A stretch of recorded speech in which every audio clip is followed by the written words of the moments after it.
Welcome to Canada's most irreverent talk show. This is the Andrew Lawton Show, brought to you by True North. Hello and welcome to you all, Canada's most irreverent talk show here, the Andrew Lawton Show on True North. It is Thursday, November 30th, the last day of November. I know December is already upon us. I've been trying to avoid doing, actually I haven't been avoiding, I've been rubbing it in your faces every day with the Christmas countdown, where now I guess that means that 25 days to Christmas. So the good news is you got a weekend coming up. You can get some early Christmas shopping done if that's what you are doing. Although, based on that discussion we had a couple of weeks ago with the Canadian Human Rights Commission saying that it is discriminatory to honor Christmas, I suppose you should just all start typing away to get your human rights complaint filed. I'll have to rush through the show so that we can finish things up before they take us off the air once and for all. But we are standing firm and standing defiant. And just to insulate myself a little bit from your calls for cancellation, I figured we'd bring in the boss herself, my colleague Candice Malcolm, who you haven't seen as much of in the last couple of years. She's been tending to a very significant role, I'd say probably the most important role, being a mother. But she has returned with a bang. The Candice Malcolm Show is back at True North, and I thought what better way to celebrate it than bringing Candice Malcolm herself back on the Andrew Lawton Show. Candice, good to talk to you, and welcome back. Thank you so much for that introduction, Andrew. It's great to be here. And I just have to say that I've enjoyed True North's coverage while I've been away. I've enjoyed the Andrew Lawton Show so much. Literally, that's the way that I would stay in touch with what was going on in the outside world. I would get my news exclusively from True North, and I really think you guys have done a great job in my absence. So thank you for that. Well, I'm very glad, and obviously, we were in touch over that time, and I think we chatted at the Albany Club whenever that was, and everyone was so happy to see you back. But let me just first ask you, how blissful has it been to not have CBC as part of your news diet? Because on one hand, I'm flattered. Okay, yeah, she's paying attention to my show, but on the other hand, it's I hear people that get their news only from legacy media sources, and I can't imagine their mental health is all that good. Yeah, I was definitely one of those people for many years, Andrew, but I sort of took a unique opportunity, I guess, during my maternity leave. I decided to basically unplug from social media, from the sort of digital landscape that we are so attached to. And I mean, it's a little ironic given that I am the founder and the owner of this company that is a digital media platform. And so much of the way that we reach Canadians is through these new non-traditional distribution channels like social media. But for me personally, it was almost just like a mental health break. I got off of Twitter, off of Facebook, off of Instagram. I deleted all those apps from my phone. And the only way that I was really getting news was through email. So I subscribed to a few different newsletters, True North being obviously my favorite, but also just a really good source of news. And I think definitely for me during that time, spending time with my kids, spending time face to face with them, not always being on a device, grabbing my phone. Most of the time, I didn't even have my phone on the same floor of the house with me. And it was really nice. It was kind of a good reset.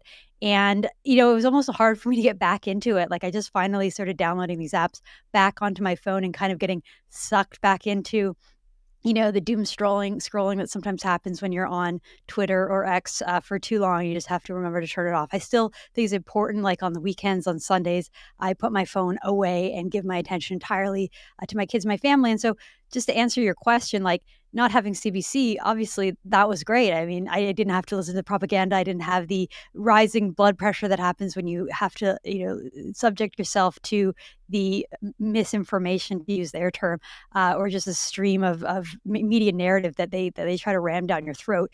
That was a nice break. I encourage all of your watchers and all of your listeners to just tune out of the legacy media, because the more you pay attention to them, really, the more frustrated you will be.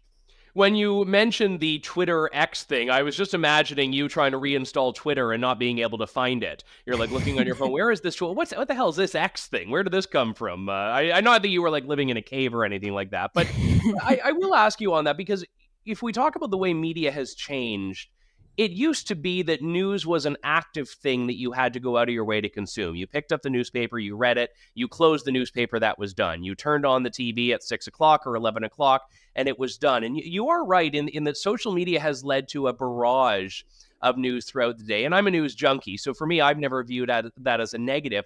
But it does change the relationship people have with news. This is now something that is kind of endured, or that you can be bombarded with. It's not something that you just can have a sort of a set part of the day that you deal with it in.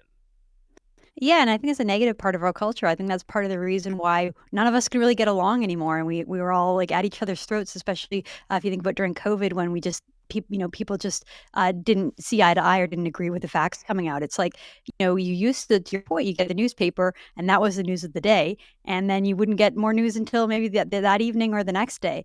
And the introduction of cable news, they called it the 24-hour news cycle because there had to be new news, every hour to keep the airways fill.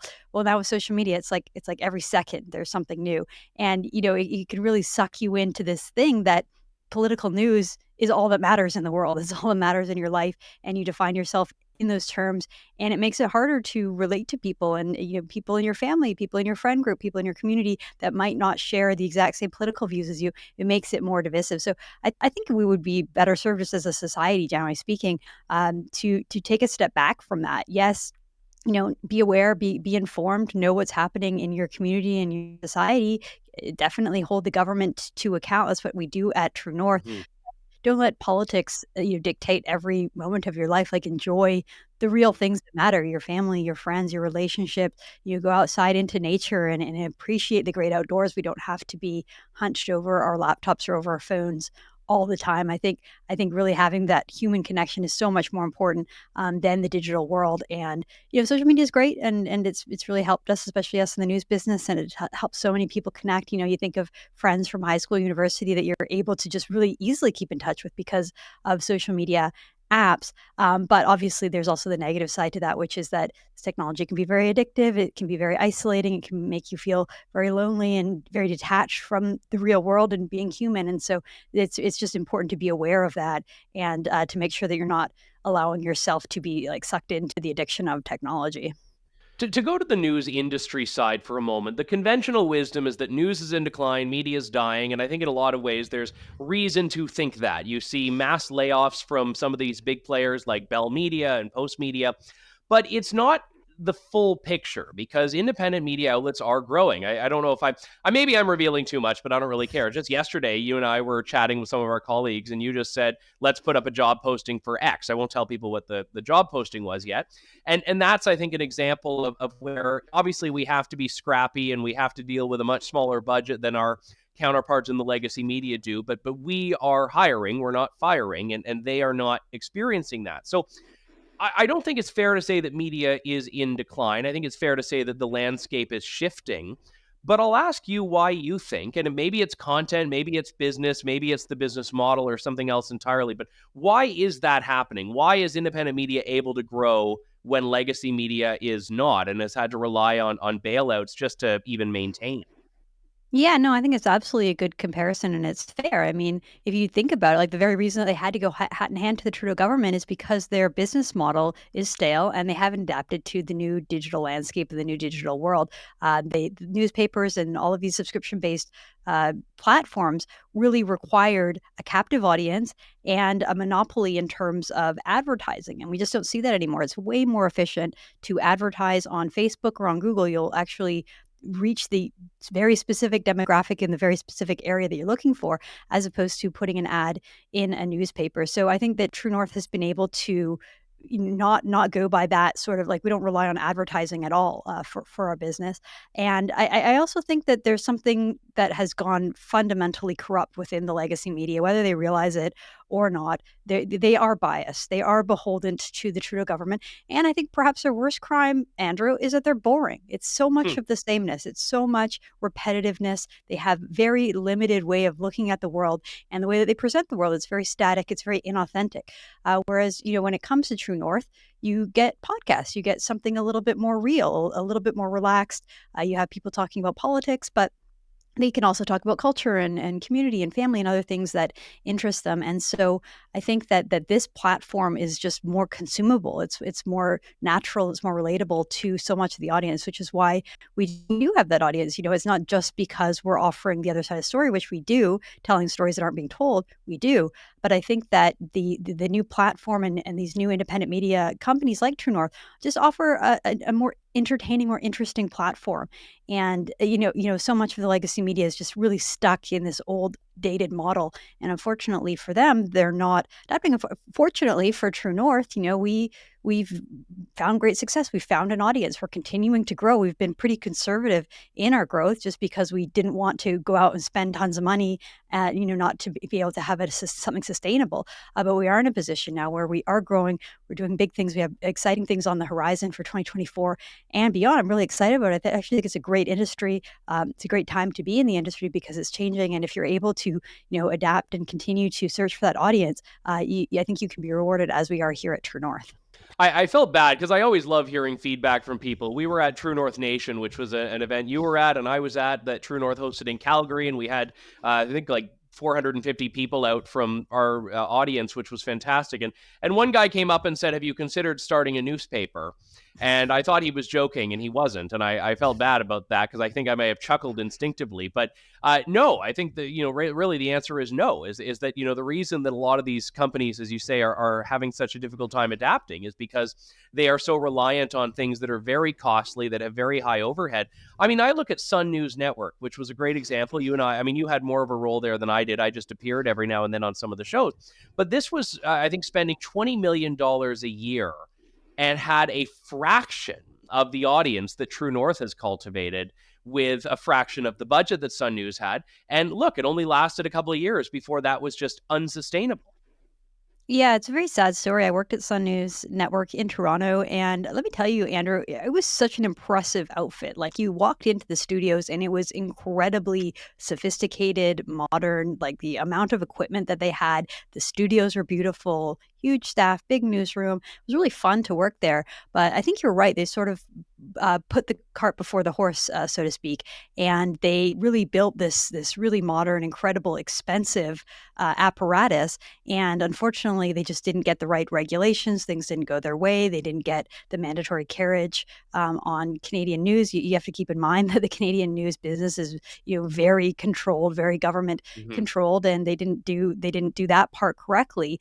As far as the audience, it's hard to tell. It's really hard to tell how many people are watching TV in any channel. I think that a lot of those numbers are really over exaggerated when it comes to how many people are watching CNN, given that anytime you walk through an airport, every single TV has CNN on there, same with CBC in Canada. So I think that the numbers that they believe that they're getting are quite exaggerated. But look, I spent the beginning part of the interview talking about how social media can be addictive and it's good to get off of it. But at the same time, that's how True North reaches its audience. That's how we have been able to build this really incredible media company.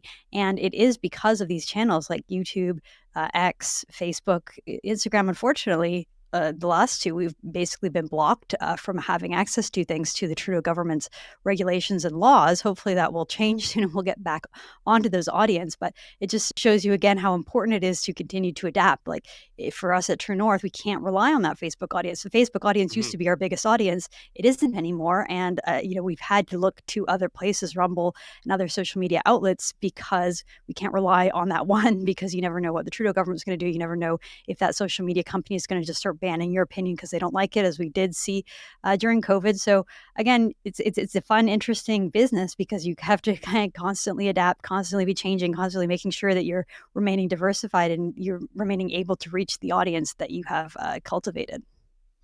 Just for people, let's go back to the basics here, because you shared at True North Nation the origin story of True North, which I sort of have heard a few times now, just because I was there, not at the beginning, but not long after it. And I know you've shared it elsewhere, but there's this new wave of audience that we get I'd say several times a year, but certainly at points such as the election, the Freedom Convoy, COVID, we bring in new people that haven't been there since the start. And I think it's like, the laborers in the vineyard parable in the Bible. We welcome you all regardless of when you started. But how did True North shift from what was originally envisioned as a think tank and very narrowly focused on immigration into this independent media powerhouse? Oh, yeah, no, it's a great question. And it's a great point that we need to, explain the origin story, because not everyone was there from the beginning. Many people were, and we appreciate those people who have supported us from the beginning. But yeah, like my own background, Andrew, prior to getting into media and being a journalist, I had more of an academic background. I worked at think tanks in Vancouver, in Washington, D.C., and I wanted to do something sort of more academic, writing papers, writing policy papers focused on immigration, telling the other side of the immigration story, which is just the need to make sure that people integrate and that they embrace Canada. And talking about immigration security and some of the threats that happen there. Anyway, I started doing that, but then I also had a column in the Toronto Sun. I've been a long time columnist and writer over there. And what I found was that through my research would lead to me writing news reports. And every time I would write a news report that would get into the Toronto Sun, my audience, the people who supported True North in those early days, really wanted more of that. They were like, these white papers are fine, but nobody reads them and they're not really having an influence because Justin Trudeau's a prime minister. He's not reading them.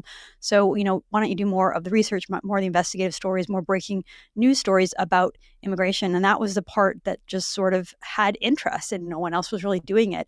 And so we pivoted. We said, okay, let's focus more on telling news stories, doing investigative journalism to do with immigration, to do with terrorism, to do with border security. And at some point it was like, this is just too narrow as well. Why are we only talking about one issue when there's all this other stuff happening in Canada? And Andrew, as a journalist, as soon as you start telling stories and start researching in one area, you just start getting so many tips and so many leads and so many people pointing you in different directions. Really, I couldn't do it by myself, so I started bringing on other journalists, and now we focus on anything and everything in Canadian politics and Canadian culture and beyond. I think, Andrew, you've gained yourself a very big following by going to Davos and exposing the World Economic Forum. So it's not just limited to Canada, although obviously we're all Canadian and that is our focus. But I think just even that origin story of how we pivoted, how we went from just focusing on research to wanting to do journalism, it shows something that I think every business owner knows to be true, which is that you can't be too firm in your position. You have to be amendable to changing, to pivoting, to focusing on something new, depending on what the audience wants and where you're finding success. And so that's basically what we did. How do you define the editorial position? Because one of the challenges is that people in our space tend to get typecast by our critics. And, every now and then the Huffington Post or whatever will slip in like a far right. And if you call them on it, they scurry away and change it because they know that they really can't defend it. But for people that what is True North in that sense? Well, I think that sort of old dynamic of left versus right, it doesn't really always apply. I mean, if you look at even just COVID and the vaccines, like people who were in favor of it versus people who opposed it, it didn't really fall on left, right, conservative, liberal views. So I think that there is a lot of sort of changing landscape when it comes to just political ideology in general. But I think as far as what we do at True North, from the perspective of our news, we are independent. I think that we just look to tell the other side of the story, look to tell stories that aren't being told. There's no agenda. There's no persuasion. It's just let's tell the stories of Canadians. Let's tell them in a fair and accurate way. Let's try to be unique and entertaining, yes, but let's tell the news. And so I think our news division, we try to be just neutral and straight down the middle. As far as our podcasts, I would say that we would probably tend to be more center-right, conservative, critical certainly of things like wokeism, critical race theory, the Trudeau liberals, a lot of the sort of gender stuff that they push in. We tend to be very opposed to radical Islam and terrorism. And so those things, I think, certainly in Canada, would put us more on the center right. But it's really interesting. But because of our coverage, for instance, during COVID, when we were just really telling stories of people who maybe got fired from their job because they didn't want to get a COVID vaccine, or people who were skeptical for their own reasons, the audience that we were reaching really wasn't center right. It was just Canadians. And I think we brought a lot of people on board. I think a lot of people who would have never thought of themselves as conservatives, but for instance, supported the Freedom Rally and supported the truckers, all of a sudden they were smeared as far right. And they started to realize wow, Candice Malcolm and Andrew Lawton are smeared as far right, but they're obviously not. So maybe, they're getting smeared as far right. I have friends right now who are Jewish, who are pro-Israel, view themselves as liberal. But all of a sudden they're asking, why is it only the conservative and right-wing media that is talking about this issue of these sort of crazy pro-Hamas rallies in Canada? And it kind of makes them question the entire media narrative. And they say, well, why does it take right-wing media to expose this? Maybe you're not right-wing after all. Maybe I shouldn't have believed what the legacy media has said about you all these years. And, I think everyone has their own moment when they wake up to realize that the things that the legacy media say aren't necessarily true. And I think that so much of what the legacy media has said about our organization over the years really doesn't hold up to much scrutiny. Yeah, and I would also add to that, and it's a distinction I've made elsewhere, that there's a difference between being right-wing media and media that is of interest to people on the right. And by that, what I mean is that you can have an approach where you cover things that matter to a subset of the population without pandering to them and without being especially biased. And one of the things that I've absolutely loved doing with True North is covering leadership races within the Conservative Party. We've had two in the time that I've been at True North, one in 2020 and another in 2022. And in both of these, True North really stood out for asking questions of leadership candidates that mattered. Whereas whenever any of these went on CBC, for starters, they're not speaking to the people that actually make the decisions in those races, which are Conservative Party members, but they're speaking about issues that don't even matter to people, as they're asking questions about climate change and abortion and systemic racism. Whereas, people want to know how are you going to deal with Quebec, and what's your view on supply management, and how are you going to keep caucus together, and are you going to have free votes? And I think that's probably a real distinction of where we add value. And it's not that we're being uncritical. I think, oftentimes we have harsher words for some conservative politicians than we do for some on the left. It's that we are asking those questions in a way that matters to a portion of the population that really seems to be forgotten or denigrated by the legacy media. Yeah, no, that's so true. I think Vivek Ramaswamy, running for Republican leader down in the States, made a similar point the other night. Like, why are we doing these Republican debates, on with the legacy media, with these journalists who hate us?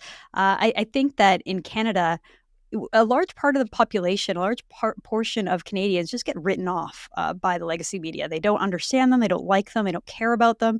But when you see the legacy media attacking Pierre Poilievre, when you see the legacy media overtly attacking conservatives, even conservative media like myself and you, Andrew, we're really just a stand-in, right? We're a stand-in for everyday Canadians that the media doesn't understand and doesn't like. And I think a lot of people finally see that. They see through the idea that, during a leadership race, why would a conservative want to sit there and focus entirely on the liberal agenda and liberal talking points and liberal issues, when issues that matter to many Canadians and conservative voters just happen to be very different. Like, we don't want to sit here and talk about hypotheticals and talk about, law changes that will never happen. We want to talk about the cost of living, and we want to talk about, our communities and our culture. And I think that giving those people the time of day, trying to understand them, the trucker convoy or freedom convoy, again, is a great example, rather than just looking at people and writing them off and saying that these are hateful people and we're not going to talk to them. Go figure out what it's all about and go figure out who these people are. And I think that's a lot of what we try to do here at True North. When you talk about storytelling, I've always been very keenly aware of the fact that True North is speaking to an audience that often doesn't get covered. And I mean, this is a big part of what CBC always says it does, is it wants to tell the stories of people in the rural and remote communities, people in the North, Indigenous communities. And if CBC stuck to that, I think it would be more defensible as a public broadcaster. Instead, they want to, host the Junos and, have hockey, games and play the Oscars and host the Olympics and all that stuff, where there is a significant private sector competition. What do you think are the underserved communities in this country where True North can really make an impact in telling those stories? Well, just to add on to that point, I think the CBC loves to cover sort of very small communities when it comes to, like, I don't know, a First Nations community that believes in transgenderism that does some special ceremony. Like, they'll find the most obscure, strange, thing that applies to like 3 people, and they'll focus on that and tell an entire story on it. And meanwhile, they'll completely ignore like vast numbers of working class First Nations people and Canadians who support industry, who want to see more things getting built, who want more development and more prosperity in the North. So it is pretty ironic. I grew up in Western Canada. I grew up spent much of my time in high school in a very blue-collar community on Vancouver Island.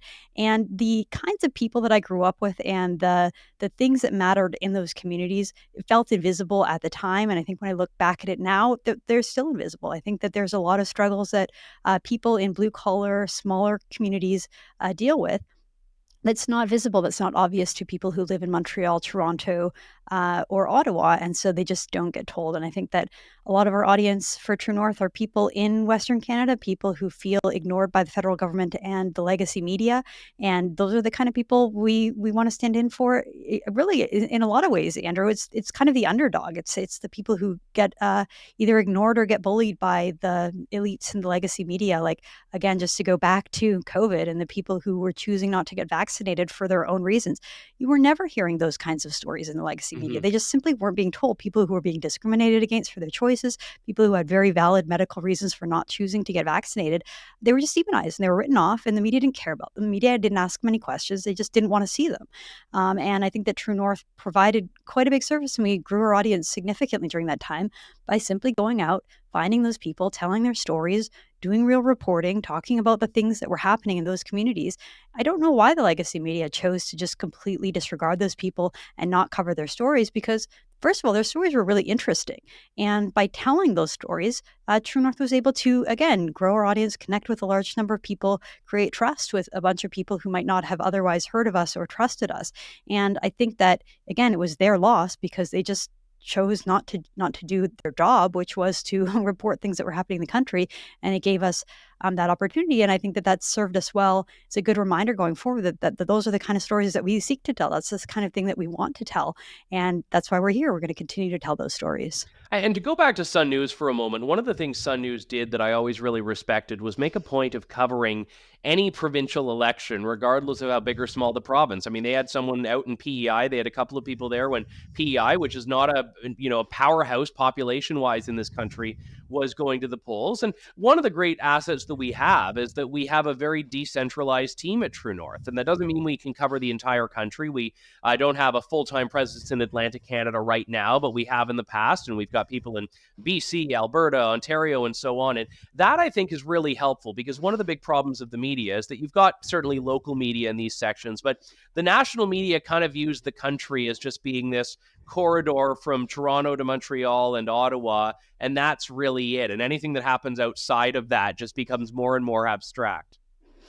No, you're right. And I hope that we do get a presence in Atlantic Canada again. At one point, we had 2 or 3 reporters out there. It sort of just depends on the cycle. I was talking to a friend of mine out in Nova Scotia the other day, and she was talking about how there's basically one radio station, and they play things in a loop. And, if you want to just find out what's happening locally, it's actually quite hard. And it's interesting, Andrew, because the whole point, or part of the point, of having these media bailouts and having these subsidies and tax credits to media companies is so that they will provide local journalism, and they'll provide storytelling and keeping people informed throughout the country. And they don't do that. They don't do that clearly, because when you talk to people in Atlantic Canada, I said that we focus on Western Canada is partially my own bias, because that's where I'm from and that's what I'm more familiar with. But I would love to hire someone on Atlantic Canada. And I too like that about Sun News Network, especially for political junkies like us who actually really care about all these little mini small elections that are happening, municipal or provincial. It matters, and it's interesting, and it helps tell a bigger story. And so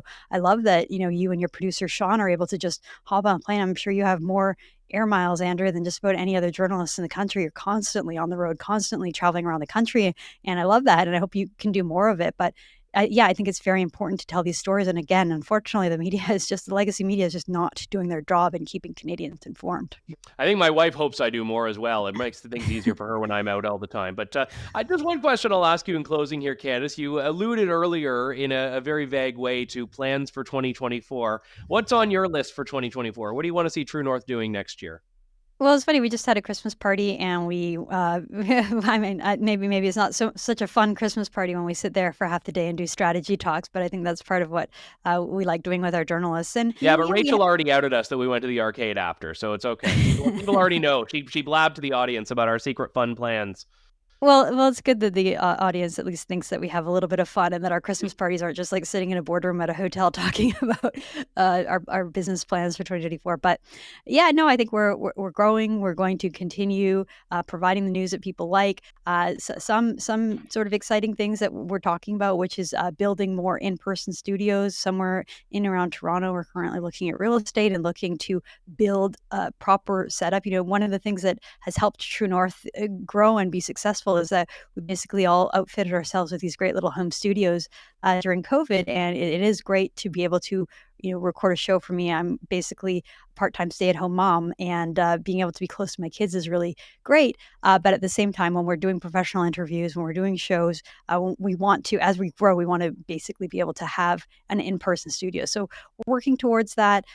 Like I said, we've been conservative with our finances in the past, but we really are investing in growth. So we will be growing. We'll be having new shows, new setups, new studios, all that kind of stuff in 2024. And I'm really looking forward to the journey and to continuing to grow this wonderful organization. Well, you didn't mention canceling a show there, so I can breathe easy for next year anyway.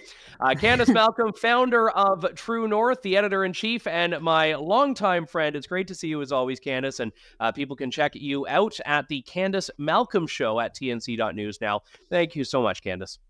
Great. Thanks for joining me, Andrew, and Merry Christmas to you and your family and to the whole audience. I hope everyone has a wonderful Christmas. Yes, ditto to you as well. That does it for us for today. I am off next week, but you will have lots to keep you company over at tnc.news. And as always, if you want to support independent media, you can do that at donate.tnc.news. That's the Andrew Lawton Show signing off. Thank you, God bless, and good day to you all. Thanks for listening to The Andrew Lawton Show. Support the program by donating to True North at www.tnc.news.